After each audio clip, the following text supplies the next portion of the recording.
wabarakatuh. Saya Hartika Mulyanti dari kelompok 1 jurusan Pendidikan Islam Anak Usia Dini, Sekolah Tinggi Ilmu Tarbiyah STIP Palapa Nusantara. Dosen pembimbing Muhammad Ali Syahbana MA dalam mata kuliah bimbingan dan konseling. Pada kesempatan kali ini, di sini saya akan membahas tentang tujuan dan asas-asas dari bimbingan dan konseling. Sebelum kita lanjut mengenai tujuan dan asas-asas dari bimbingan konseling, alangkah baiknya kita mengetahui apa sih bimbingan dan konseling itu.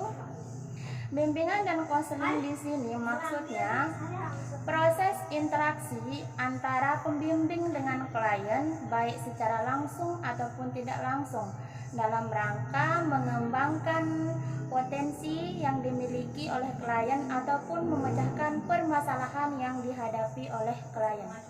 Baik, sekarang kita menuju pada tujuan-tujuan daripada bimbingan dan konseling.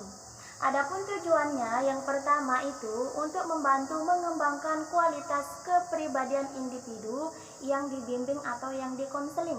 Kemudian yang kedua, untuk membantu mengembangkan kualitas kesehatan mental klien. Yang ketiga, mengembangkan perilaku yang efektif pada diri individu dan lingkungannya. Kemudian yang keempat, membantu klien untuk menanggulangi problema dalam kehidupannya secara mandiri. Baik, sekarang kita menuju ke pembahasan ketiga, yaitu tentang asas-asas dari bimbingan konseling. Adapun asas-asas dari bimbingan konseling itu, yang pertama yaitu asas kerahasiaan, di mana di sini kita sebagai konselor itu dituntut untuk bertanggung jawab atas kerahasiaan data dan keterangan dari klien. Data dan keterangan ini tidak boleh diketahui ataupun tidak layak diketahui oleh pihak selain daripada konselor dan klien itu sendiri. Kemudian yang kedua, ada yang namanya asas kesukarelaan. Maksudnya di sini yaitu adanya kesukarelaan dari klien untuk mengikuti atau menjalani layanan yang diperlukan baginya, yaitu dari konselor.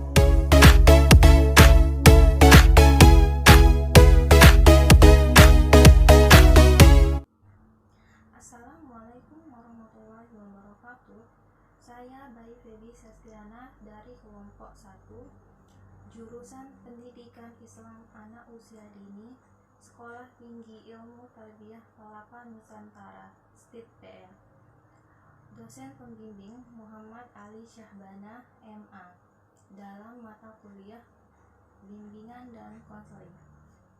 Baiklah, saya akan melanjutkan pembahasan yang sebelumnya telah disampaikan oleh teman saya, yaitu Hartika Mulyanti, tentang asas-asas bimbingan dan konseling.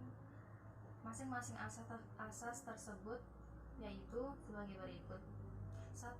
Asas keterbukaan, yaitu agar menghendaki klien untuk bersifat terbuka dan tidak pura-pura, baik dalam memberikan keterangan tentang dirinya sendiri maupun menerima berbagai informasi dan materi dari luar yang berguna untuk pengembangan dirinya.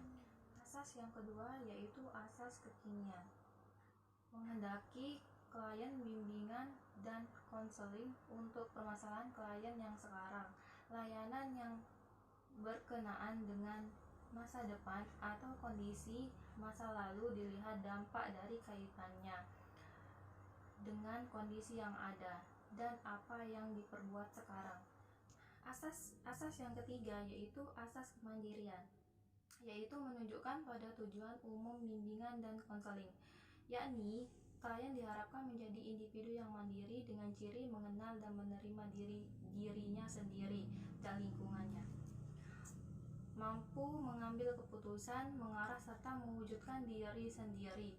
Konseling hendaknya mampu mengarahkan segenap layanan bimbingan dan konseling yang diselenggarakan bagi perkembangan kemandirian peserta didik. Asas yang keempat yaitu asas kegiatan, yang menghendaki agar klien berpartisipasi secara aktif penyelenggaraan layanan bimbingan dan konseling.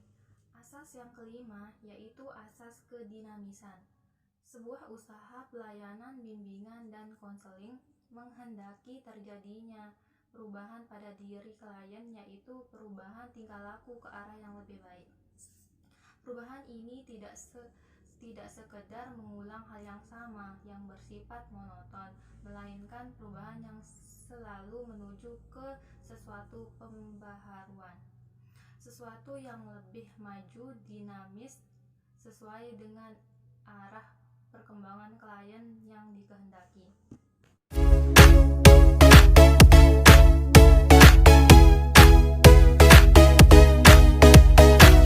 Assalamualaikum warahmatullahi wabarakatuh.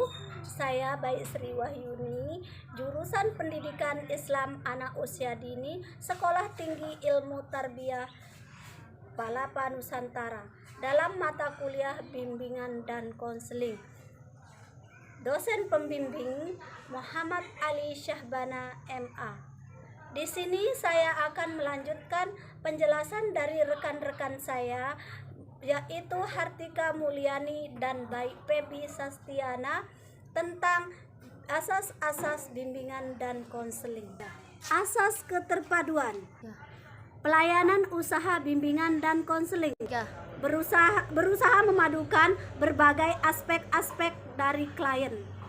Di samping keterpaduan pada klien, juga harus diperhatikan keterpaduan isi dan proses layanan yang diberikan. Untuk diselenggarakan asas kepribadian keterpaduan, konselor memerlukan wawasan yang luas, perkembangan klien dan aspek-aspek lingkungan sehari-hari sebagai sumber yang dapat digunakan untuk mengenai masalah klien, dan semua keterpaduan dalam keadaan serasi dan saling menjaga dalam upaya bimbingan dan konseling.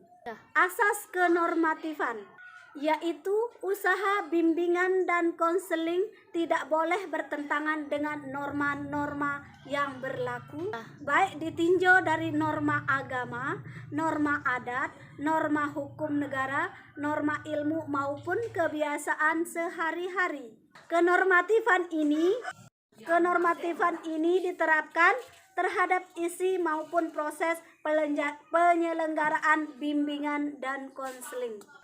Asas keahlian.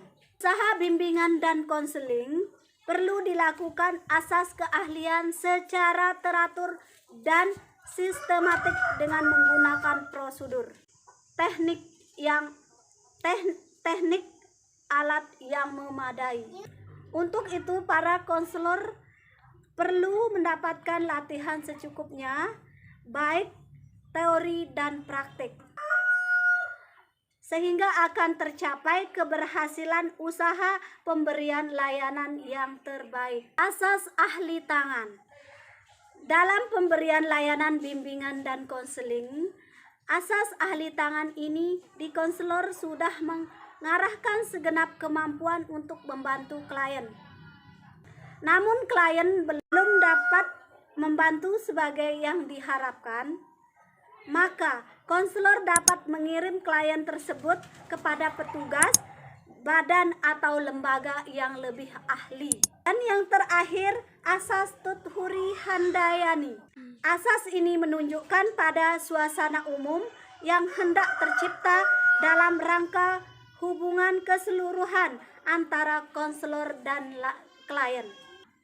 Asas ini menuntut agar pelayanan bimbingan dan konseling tidak hanya dirasakan pada waktu klien mengalami masalah terhadap konselor saja, namun di luar hubungan proses bantuan bimbingan dan konseling maupun hendaknya dirasakan adanya manfaatnya pelayanan bimbingan dan konseling itu.